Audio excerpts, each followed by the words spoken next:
el pastor Cristian. Con Cristian creo que hemos conversado ya por lo menos una vez, creo que por teléfono hemos tenido el gusto de intercambiar algunas cosas. Sé que él está bastante preparado porque él estudió en el seminario y todo eso, y concordamos en muchas cosas, ¿no? Lo que sí, yo te puedo decir una cosa, fíjate, en cuanto al sacerdocio, el sacerdocio católico, en verdad no es, vamos a decir, establecido en base a lo que es el sacerdocio o el sumo sacerdocio judío, ¿no? El sacerdocio católico en verdad nace a partir de lo que básicamente, del concepto de lo que es, ¿cómo se llama? El presbiteriado, ¿ya? Y si vemos tanto en la Biblia, obviamente Pablo nos menciona, ¿no? Sí menciona dejando presbíteros por diferentes comunidades, es ahí que los que estaban encargados. Lo que sucede es que el presbítero en sí eran pues los ancianos, ¿no? Entonces, ¿por qué? Porque los ancianos siempre se les tenía ese respeto. Por eso es que nosotros creemos que Pedro también tenía esa autoridad, porque era anciano, más que nada, ¿no? O sea, antes de ser, o sea, no es porque se le asignó es más, él ni siquiera supo que fue papa ni nada. Es como decir para nosotros de que el continente americano, ¿no? Vamos a decir que los incas y los aztecas eran americanos. O sea, son americanos porque nacieron en América. Pero ellos ni siquiera supieron que eran americanos, porque realmente nunca se estableció el concepto de América cuando ellos estaban presentes. ¿Me entiendes? Entonces ahora sí agarramos el concepto de que sí, eran americanos porque estuvieron en el continente americano. El mismo concepto sucede con la Iglesia Católica. O sea, el Papa Pedro, que nosotros llamamos Papa, era por más o menos asignación de la Iglesia por cuestiones históricas o porque evidentemente nos lleva a la autoridad que él tuvo desde el principio. Pero él ni siquiera supo, nadie le dijo, tú vas a ser papa ni nada de eso. O sea, eso es obvio, eso lo sabemos, ¿no? Entonces, así que por ese lado, estarías mintiendo a todos aquellos que dicen de que dónde dice la Biblia que fue asignado papa y todas esas cuestiones, porque en verdad no aparece, ¿ya? No aparece, no la vamos a encontrar. Ahora, la cuestión del presbiteriado, ¿no? A raíz del tiempo, obviamente, al principio, como te digo, todos eran líderes de la comunidad. Se les asignaba a los presbíteros como líderes de la comunidad. El obispo era el que se encargaba de toda una región. Era el pastor. Y ese pastor tenía a su cargo, tenía varios presbíteros. Ahora, ojo, también, antes que inclusive aparecieran los presbíteros, aparecieron los diáconos. Entonces, los obispos, por eso es que yo, por ejemplo, como diácono permanente, yo no me reporto directamente a un sacerdote, porque no hay esa vamos a decir, esa escala estructural. Porque yo me reporto directamente al cardenal o al obispo de mi comunidad. O sea que yo personalmente como diácono estoy reportándome directamente al cardenal de Houston, ¿no? Él es el que puede determinar si yo me quedo en una parroquia o no. Él es el que determina si yo me cambio de parroquia o no. El sacerdote puede pedir de que yo me quedara, pero al final el que va a tomar la decisión a quien yo me reporto va a ser al cardenal o el obispo, ¿no? Entonces, dime. Ok. Verás, tú sabes, Macha, que aquí es un diálogo. No quiero que te extiendas mucho porque también queremos conversar todos. Por eso ya, yo creo que dije suficiente como para que ustedes me pregunten o, bueno, okay, yo ya comparto con ustedes, ¿no? Ok. Igual nosotros tampoco nos vamos a extender para que no te aburras y así. Entonces, aquí la pregunta, bueno, tras tu comentario, ¿verdad? Tras tu exposición, salió algo de los cardenales. Ahora, tú dices que no vas a sacerdote porque no está en una escala que tú supuestamente dices que no existen los sacerdotes. Pero yo quisiera saber si existen cardenales, ¿verdad? Tampoco existen. Y ahora, entonces, ¿a dónde dejas tú esos cardenales? Porque la palabra no dice que hay cardenales. Obispos sí, no, escúchame amigo. Obispos sí, porque la palabra dice que hay obispos, pero no es sinónimo de sacerdotes, ni de cardenales, ni de papa. Entonces, por una parte, eres sincero, no existen sacerdotes. Por otra parte, no eres sincero porque tampoco existe cardenales en la Biblia. Bueno, vamos. Entonces, déjame acabar y ya Yo creo que el pastor Cristian me podría estar más de acuerdo con él. Vamos a ver, espérate un ratito. Entonces, esas dos partes, por una niegas y por otra quieres exaltar, pero tampoco existe. Y peor papas y peor obispos, o sea, como sinónimo de sacerdote, porque ustedes al obispo dicen sacerdote o papas. Ahora sí, ¿puedes tú responder o quieres que responda a Cristian? Bueno, no, yo lo único que estoy diciendo es que yo sé que Cristian me puede apoyar, con mucho respeto. Yo sé que me puede apoyar en las cosas porque sabe que la palabra, obviamente, cardenal es una denominación, vamos a decir, es un nominativo a lo que es el obispo, ¿no? Entonces, se le asigna el nombre de cardenal a un obispo. O sea, el cardenal es un obispo. Punto. Es un obispo. Lo que pasa es que es un obispo de una arquidiócesis. Amigo, entonces, escúchame. Yo sé lo que tú quieres hablar. Es como cualquier secta, ¿verdad? Como cualquier secta que aparece, ellos quieren hacer lo que ellos quieren. Por ejemplo, los mormones quieren ser mormones y hablan tantas cosas que realmente para ellos es verdad. O sea, en eso estoy de acuerdo. Para ti es una verdad que estás dentro de tu denominación, es una verdad. Sí. Pero que sea una verdad bíblica o de Cristo, no. Entonces, quiero que sea serio, vas a comenzar aquí con mi hermanito Cristian. ¿Okay? Mira, fíjate, primero que todo, tienes razón. La palabra cardenal no existe en la Biblia. ¿Ya? Perfecto. La palabra cardenal no existe en la Biblia. La palabra monseñor tampoco existe en la Biblia. Perfecto. ¿Okay? Hecho. Okay. No hay ningún problema con eso. No te voy a admitir. No te voy a engañar, ni voy a decir la verdad. O sea, ¿qué quieres? Ahora, ¿qué quieres probar? ¿De que hay que desechar esas palabras? No, porque es algo de la estructura. O sea, en verdad, si te damos cuenta, es lo mismo.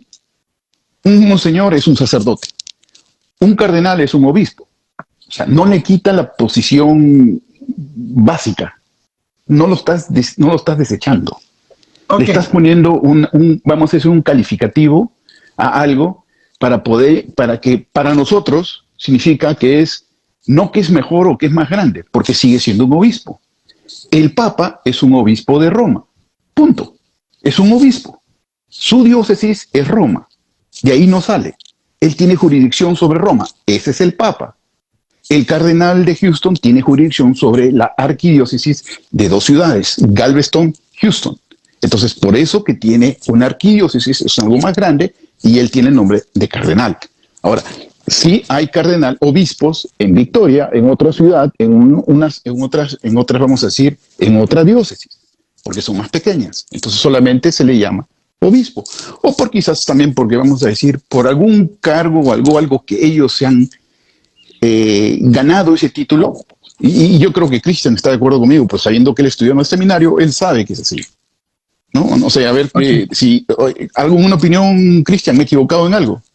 Dale. Ok, ya va para darle un poquito de contexto a Ángel. Bueno, Ángel, pues lo que dice Gustavo Macha, verdad es sincero, porque ese término cardenal no se encuentra en la Biblia. Es un título honorífico que se da dentro del orden jerárquico católico y es un título honorífico que lo otorga el Papa. Ahora, de allí a que esto sea bíblico, esto dista muy lejos de la Biblia. Es parte de la organización jerárquica del catolicismo romano. ¿Estamos de acuerdo ahí, Gustavo Macha? ¿Cuál es la función del colegio cardenalicio? Bueno, ellos son su asignación especial es para el caso de cuando tienen que elegir al Papa. Entonces este colegio cardenalicio se reúne y hacen lo que es la elección del Papa. Pero como usted lo dice, o sea, es algo que no es bíblico. No dije, ¿estamos de acuerdo ahí, Gustavo, en eso? Bueno, sí, de hecho yo creo que sí, o sea, definitivamente no es bíblico, o sea, no hay ninguna duda con respecto a eso. Lo que sí tú tienes mucha razón también en eso, que es algo quizás, porque teoría, y dependiendo de la función. En este caso, por ejemplo, el cardenal, pertenecen al colegio episcopal, que son los que eligen al Papa. Por ejemplo, cuando fallece un papa, cardenalicio. o cardenal, claro, cardenalicio, sí, un papa fallece, ellos tienen un grupo y yo creo que si no me equivoco, son como aproximadamente 125, no exactamente cuántos números, pero son más de 120 que representan básicamente a todo el mundo. O sea, todas las diócesis están representadas ahí y entre ellos son los que realmente eligen al que va a ser el obispo de Roma. ¿Me entiendes? Entonces, por ese lado, pues yo creo que estamos de acuerdo. O sea, no hay ningún esto. Pero ahora, tú me quieres poner en cuanto que es bíblico, dime una cosa. O sea, era necesario tener algo, era necesario de que Pedro tuviera un colegio cardenalicio. No, porque no había suficiente, la comunidad de cristianos recién estaba en pañales, recién estaba creciendo. Ahora fíjate, ¿cuántos eran al principio? Pues me imagino que eran miles, ¿no? Hoy en día somos 1.365 millones de católicos. Entonces, no es lo mismo. Definitivamente no es lo mismo. Entonces, por eso tenemos que ver, y por más que eso no sea bíblico, tenemos que ver, o sea, cómo nosotros de una manera organizada podemos todavía llevar la palabra a ciertas zonas, ¿no? Entonces. Ok, Macha, Gustavo Macha. Déjame un ratito, o sea, y una cosita muy importante, Macha. Mira, lo que estamos de acuerdo es que tú eres sincero y dices que no existen sacerdotes, que no existen cardenales y todo lo demás, ¿verdad? Y eres muy sincero. Pero aquí hay un punto que tú no entiendes. Y quiero que en esa parte seas bien sincero. Si tú dices que no existen sacerdotes, no existen cardenales, ¿por qué ellos se hacen llamar Cristos aquí en la tierra? O sea, y fungen como un ministerio santo para tener todos los sacramentos, si no existen. Entonces, tú estás en contra de tu mismo magisterio. Tú estás en contra de tus mismos cardenales y tus mismos sacerdotes. Porque si te escuchan esto, tus cardenales, tus sacerdotes te excomulgan. ¿Por qué? Porque según ustedes, son de Cristo. Según ustedes, son los que fungen en estos sacramentos. Y cuando tú dices que no existen, entonces todos esos sacramentos son falsos y una mentira y un engaño. Para mí. No estoy diciendo que no existen en la Biblia, que es muy diferente. Ahora, no existen en la Biblia, pero acuérdate una cosa. Nosotros... Lo que sucede, Gustavo, lo que sucede fue que utilizaste la expresión no es bíblico. Claro. La expresión que me imagino que querías utilizar era no está escrito literalmente en la Biblia o algo así por el estilo. Bueno, a eso me refiero. O sea, literalmente no está escrito. No vamos a encontrar la palabra.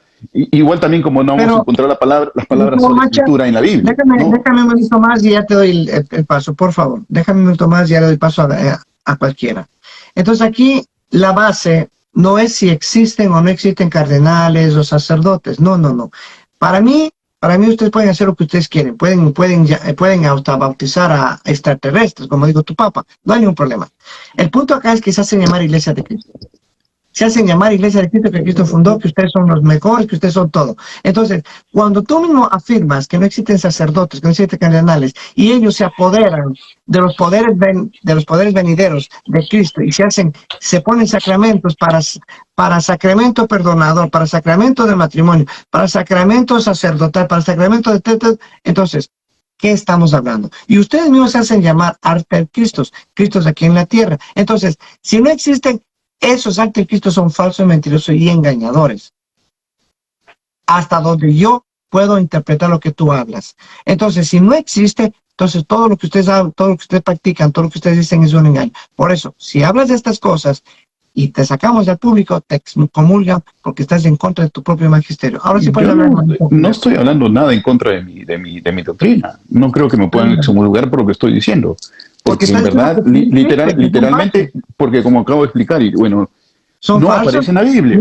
Exactamente. No. Bueno, si tú lo quieres, ahora por eso de nuevo, si tu definición es de que todo tiene que estar en la Biblia para que sea verdadero, entonces va a ser falso para ti. Danos esas citas bíblicas, ¿dónde podemos encontrar? Si no está en la Biblia, ¿dónde lo podemos encontrar? Por eso te repito. Por eso te repito y con mucho respeto a lo que ustedes creen. ¿Me permite un momentico? Sí. Dale, hermano. Ok, Ángel, ¿qué es lo que pasa? Que es algo que hemos repetido con el pastor Gilberto. ¿Qué es lo que pasa? Que en el catolicismo romano la fuente de fe y conducta no es solamente la Biblia. Para el catolicismo romano está el magisterio, está la tradición, que están al mismo nivel de la Biblia. Entonces, ¿qué es lo que pasa? De que Gustavo Macha está siendo sincero, que está diciendo que esto no está en la Biblia, pero que cree el catolicismo romano, cree que, bueno, que el Espíritu Santo ha conducido durante todos los años a la Iglesia Católica para crear esos ministerios. Ahora, nosotros entendemos por la Biblia, por la palabra de Dios, ¿verdad?, que ya el Señor constituyó. Ya él constituyó los ministerios. Sin embargo, el catolicismo romano se apega de la tradición y se apega del magisterio para poder sostener estos ministerios. Así es, Gustavo. Exacto. Entonces, en base a eso, vendría a ser mi pregunta ahora. ¿Por qué? Porque ya que estamos hablando de estas posiciones, nosotros conocemos algo de historia del catolicismo romano. Entonces, cuando en el año 390, en la Constitución Apostólica, libro 7, 501, dice lo siguiente: si algún obispo o inclusive un presbítero o diácono obtiene el oficio a través de dinero, dejan que la persona que lo ordenó o sea privado o sea cortado de la comunión de los santos, claro, como Simón el Mago fue cortado por Pedro. Ahora, nosotros conocemos que el precio de porque el obispo fuera nombrado cardenal tenía un precio en parte de la historia. ¿Eso no sería una participación corrupta de lo que nosotros deberíamos llamar a los representantes de Cristo en la tierra? ¿Cómo el cristiano católico puede confiar en los representantes de Cristo si la historia muestra su corrupción? ¿Cómo tú podrías explicarme eso? Bueno, si me permiten explicarlo, te voy a decir una cosa. Mira, desde el principio también lo voy a admitir. O sea, y yo creo que como católicos, y especialmente parte de ahora que soy parte también del clero, lo explicamos también en nuestras enseñanzas. No todo lo que ha hecho la Iglesia Católica a través de los años ha sido completamente transparente, o vamos a decir santo. Nosotros no nos consideramos santos porque todos hemos sido santos o no somos pecadores. ¿Okay? Que quede aclarado eso. Lo que sí nos consideramos santos es porque la doctrina fue fundada por Cristo, y esa doctrina es santa. Ahora, es como decir que tú tenías una constitución perfecta, ¿ya? Una constitución perfecta. Y por ahí va a aparecer alguien que va a manipular y va a corromper esa constitución para sus favoritismos. Ahora dime, ¿qué cosa es perfecto? ¿La constitución o la persona que lo corrompe? Entonces, ese es el punto. La Iglesia Católica tiene una doctrina perfecta porque fue fundada por Cristo. Obviamente, la doctrina. Ahora, de que sí somos pecadores y hemos cometido muchos errores, también lo admito. Han habido un periodo de aproximadamente 600 años, que si no me equivoco es desde los años 800 hasta más o menos 1400, por ahí, donde inclusive se dice de que fue la parte gris de la Iglesia Católica, porque han habido muchas partes opacas. ¿Okay? En esa época también suceden muchas, quizás inclusive la Inquisición, muchas atrocidades, muchas cosas que ustedes nos sacan al frente. No me siento muy orgulloso tampoco, y hasta mismo el Papa Francisco también se disculpó por muchos abusos que sucedieron. Ahora, dicho eso, yo tampoco voy a cometer el error de dejarme llevar por los errores de otra persona, ¿no? Yo estoy siguiendo la doctrina de Cristo, estoy tratando de imitar a Cristo, tengo facultades para tratar de asimilarme a lo que dentro de mis cualidades o capacidades que me han dado, tratar de verlo la mejor manera de poder servir a mi prójimo, de poder cumplirlo con lo que dice la doctrina. Ahora, como te digo nuevamente, los errores pasados yo no los puedo corregir. Es como decir nuevamente, si un partido de fútbol de hoy le pones una tarjeta roja al arquero por algo que un foul que cometió un delantero hace 30 años atrás, en un partido. Pero lo que sucede, Gustavo, es que ahora viene mi pregunta seria. El catecismo, que era lo que le estaba diciendo Ubaldo, que quería conversar con un católico así como tú, una persona respetuosa. Catecismo 1550 dice lo siguiente: esta presencia de Cristo en el ministro, o sea, la presencia de Cristo está en el ministro, está en el ministro, debe ser entendida como si éste estuviese exento de todas las flaquezas humanas, del afán de poder, de errores, de decir, de pecado. No todos los actos del ministro son garantizados de la misma manera por la fuerza del Espíritu Santo. Y esta es la parte en la cual la corrupción es la que me quiero referir. Mientras que en los sacramentos sea garantía, es dada de modo que ni siquiera el pecado del ministro puede impedir el fruto de la gracia. Existen muchos otros actos en que la condición humana del ministro deja huellas que no son siempre el signo de la fidelidad al Evangelio y que pueden dañar por consiguiente a la fecundidad apostólica de la Iglesia. O sea, la doctrina habla de lo que tú estás diciendo. Por eso utilicé la Constitución Apostólica referente a la corrupción, tomar la posición por dinero.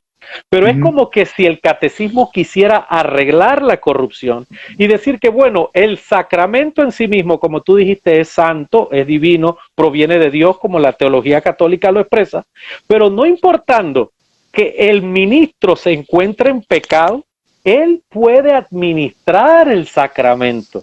Bueno, nosotros vemos en la Biblia que los sacerdotes no podían ministrar en pecado, y eso es entonces lo que yo veo, que la teología católica es deficiente en cuanto a la persona de Cristo en la vida del sacerdote. Como quien dice, tranquilo, estás en pecado, pero de todas maneras oficia el sacramento, que el sacramento va, aunque tú estés en pecado. Es lo que me parece a mí. Bueno, sí tienes un poco, bueno, vamos a decir que tienes algo de razón ahí. Pero una cosa que es claro. Okay. Y yo creo que, Cristian, nuevamente voy a pedir que también, obviamente, quizás me apoyes ahí también, porque has estado en el seminario. Un sacerdote, cuando es ordenado, no representa a Cristo 24 horas al día. ¿Okay? Con eso me refiero. ¿Qué es lo que me refiero con eso?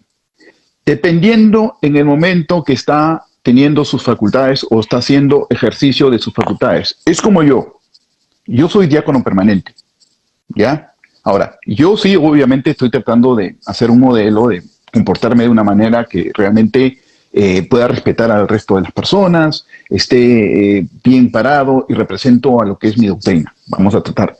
Ahora, eso no quiere decir de que yo no, vamos a decir que yo soy un santo. Eso no quiere decir de que yo no sea pecador. Pero, aún así siendo pecador, vamos a decir, y tengo estas facultades, tengo el permiso para, por ejemplo, vamos a decir, voy a bautizar. Y eso no quiere decir de que yo me vaya a confesar antes de ir a bautizar. ¿Por qué? Porque en verdad lo que estoy haciendo es, en ese momento que por ejemplo, si a mí me tocara bautizar un bebé, y yo recibo esa facultad, tengo el permiso para poder bautizar a ese bebé. Mis facultades en ese momento que yo estoy bautizando, yo estoy representando a Cristo en el momento del bautismo.